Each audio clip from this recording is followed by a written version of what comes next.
Olá, então, dando continuidade ao nosso estudo sobre o crime de estupro de vulnerável, agora sim, vamos analisar exatamente o que compõe, quais são os elementos, quem são os sujeitos, as possibilidades de sujeitos que a gente tem e outras coisas mais para a gente comentar sobre o estupro de vulnerável. Então vamos começar. Bom, objeto material do delito. O objeto material do delito, como você está vendo aqui, o destaque que eu fiz, é exatamente a criança, aquele que ainda não completou os 12 anos, nos termos do Estatuto da Criança e do Adolescente, e também o adolescente com menos de 14 anos. Criança e adolescente, criança até 12, adolescente até 14, de 12 a 14, são exatamente os objetos materiais desse delito, bem como também a vítima acometida de enfermidade ou deficiência mental, que não tem o necessário discernimento para a prática do ato ou que por outra causa não pôde oferecer resistência. Então, são exatamente essas situações, esses objetos materiais que nós temos aí compondo o estupro de vulnerável. De onde eu tirei isso? Da redação do caput, que você tem aí, seu artigo 217, e também do parágrafo 1º do mesmo artigo. Muito bem, falando sobre sujeitos, quem pode cometer aí, então, o crime de estupro de vulnerável? Em um primeiro momento, uma análise que eu trago para você, tanto o homem quanto a mulher podem ser sujeito ativo do delito de estupro de vulnerável, com a ressalva de que quando a conduta for dirigida a ter conjunção carnal, obviamente que essa forma tem que ser uma forma heterossexual. Então, tirando a situação da conjunção carnal, tanto o homem quanto a mulher podem ser sujeitos ativos e passivos desse tipo de delito, delito bicomum, nessa hipótese aqui. Conjunção carnal, aí não tem jeito. Se a mulher for sujeito ativo, o homem será o sujeito passivo e vice-versa. Bom, passando por essa situação, o que a gente está colocando e tem que sempre lembrar em relação ao estupro de vulnerável é que será a pessoa menor de 14 anos ou acometida de enfermidade ou deficiência mental que não tem o necessário discernimento para a prática do ato ou que não pode oferecer resistência às hipóteses de se configurarem como sujeito passivo. Então, 3 situações, como você já viu lá em objeto material do delito, agora há pouco comigo: menor de 14 anos, criança até 12, adolescente de 12 a 14, ou a quem estiver acometido de enfermidade ou deficiência mental, que não tenha necessário discernimento para a prática do ato, ou aquele que não pode oferecer resistência. Muito bem, então são as situações. Agora vamos analisar os elementos que compõem, então, o nosso crime de estupro de vulnerável. Primeira situação que eu trago para você. Deve o agente ter conhecimento de que a vítima é menor de 14 anos, ou que esteja acometida de enfermidade ou deficiência mental, fazendo com que não tenha necessário discernimento ou que não possa oferecer resistência. Então, um dos primeiros elementos que eu trago aqui para você é que é necessário que o agente tenha conhecimento dessas hipóteses em que a vítima está ocupando. Ou o agente sabe que ela é menor de 14, ou sabe que aquela pessoa, que a vítima, passa por uma enfermidade ou deficiência mental, ou então que a vítima não pode oferecer resistência. É necessário que o agente tenha conhecimento dessas situações. Para o Rogério Greco, se na hipótese concreta o agente desconhecia qualquer uma das características constantes da infração penal, poderá ser alegado, então, o que a gente chama no direito penal de erro de tipo. Afasta-se o dolo e, consequentemente, a tipicidade do fato. Essa é a opinião do nosso doutrinador, professor Rogério Greco, ok? Bom, com relação à pena, o que a gente já viu lá no comecinho, no nosso primeiro encontro? A pena, então, para o estupro de vulnerável é a hipótese de reclusão com mínimo de 8 até o máximo de 15 anos. Legal. Incorre na mesma pena, como eu já adiantei então com você, não só os menores de 14, mas também a mesma pena para quem pratica aquelas ações descritas no caput com alguém que por enfermidade ou deficiência mental não tem o necessário discernimento para a prática do ato ou não pode oferecer resistência. Então veja, todas as situações, adolescente de 12 a 14, menor, de 0 até 12, criança, de 0 até 12, adolescente de 12 a 14, quem não pode oferecer resistência, quem não tem o necessário discernimento, todos aí vítimas de um mesmo crime, a pena então fica fixada exatamente de 8 até 15 anos. Caput e também nas situações previstas no parágrafo 1º. Poderia ter feito tudo junto, mas optou o legislador por separar caput para menor de 14 e, no parágrafo 1º, as outras situações. Muito tranquilo, né? Bom, aí a gente tem agora as qualificadoras. O que acontece se, além do estupro de vulnerável, nós temos como consequência, né, se da conduta, da consequência daquela conduta do estupro de vulnerável, resulta uma lesão corporal de natureza grave.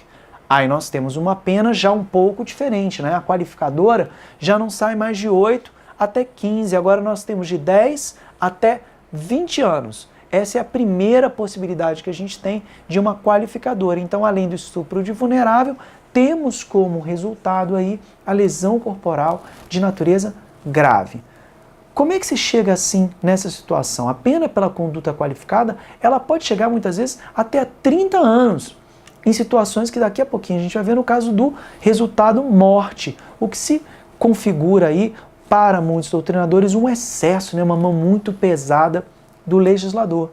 Mas tudo bem, o que a gente vai ver aqui agora, no caso da lesão corporal de natureza grave, a gente tem que lembrar da mesma forma que na remissão que é feita para os crimes de estupro, no estupro de vulnerável, a gente tem que lembrar que os crimes que provocam aí as lesões de natureza grave, né, na verdade, quais são as situações? São aquelas que estão previstas no artigo 129, parágrafo 1º e parágrafo 2º.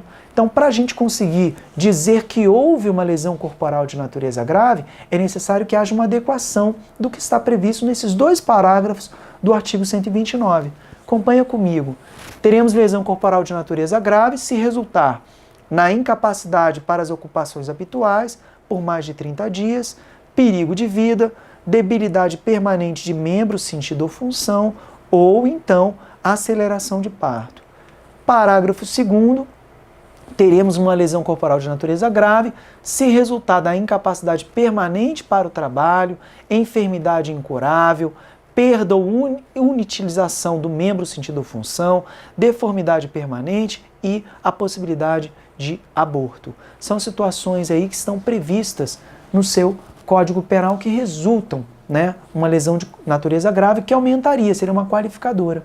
E agora eu já coloquei aqui no quadro, e no caso de um resultado morte, ou seja, depois do estupro cometido, estupro de vulnerável cometido, nós teríamos o resultado indesejado, né, para a sociedade de um resultado morte. E aí entra aquela história que eu coloquei para você agora há pouco. Pena máxima de até 30 anos, sairia de 12, agora não até 20. Como no caso da lesão corporal de natureza grave, né, como resultado. No caso de resultado morte, sai de 12, mas agora alcança até a pena máxima de 30 anos. O que se fala sobre isso?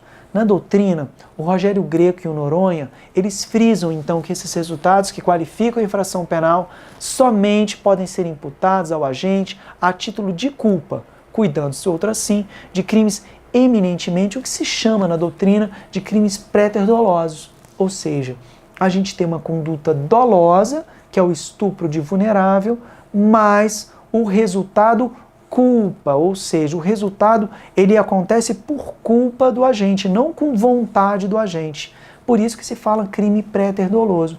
Eu tenho o dolo na conduta, mas o resultado além do pretendido, que era só o estupro de vulnerável, teríamos aí como consequência, como culpa, duas possibilidades: a lesão corporal de natureza grave ou então a morte. Essa é a primeira situação que coloca a doutrina. Então, quando se fala em lesão corporal seguida de morte, quando se fala, lesão corporal seguida de morte não, lesão corporal grave, quando se fala em morte, na hipótese aqui do nosso crime de estupro de vulnerável, estamos falando na modalidade de crimes préter-dolosos.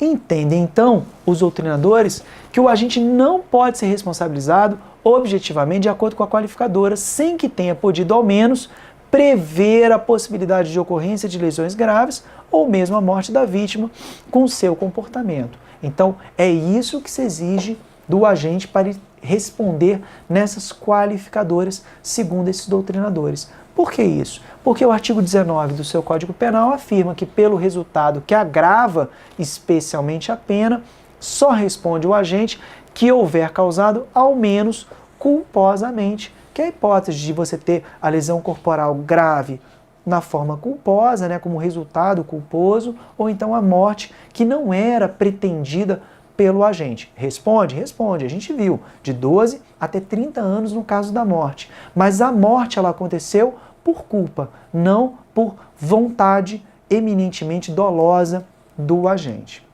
Bom, mas se você colocar a seguinte situação, imagina que o agente, além de desejar cometer, né, teve o dolo, teve a vontade de cometer o estupro de vulnerável, ele também teve a vontade de praticar a lesão corporal de natureza grave, ou teve então a vontade de praticar o homicídio, né, de conseguir o resultado morte da vítima. Então aí é uma situação já diferente. Então, na verdade, pode ser uma ou mais condutas, ele tinha intenção, ele queria causar então a morte da vítima. É exatamente o que eu vou colocar para você aqui. Como é que entende nesse caso a doutrina? Nesse caso, ele responde por ambas as infrações penais, na modalidade que a gente chama de concurso material de crimes. Onde é que está isso? Está no artigo 69.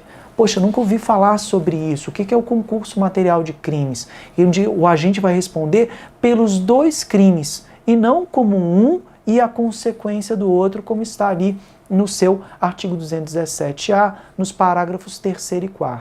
Aqui, quando ele quer os dois resultados, tanto do estupro, mas também ele quer a lesão corporal, ou ele quer contém o estupro, mas ele também quer o resultado morte, o artigo 69 coloca.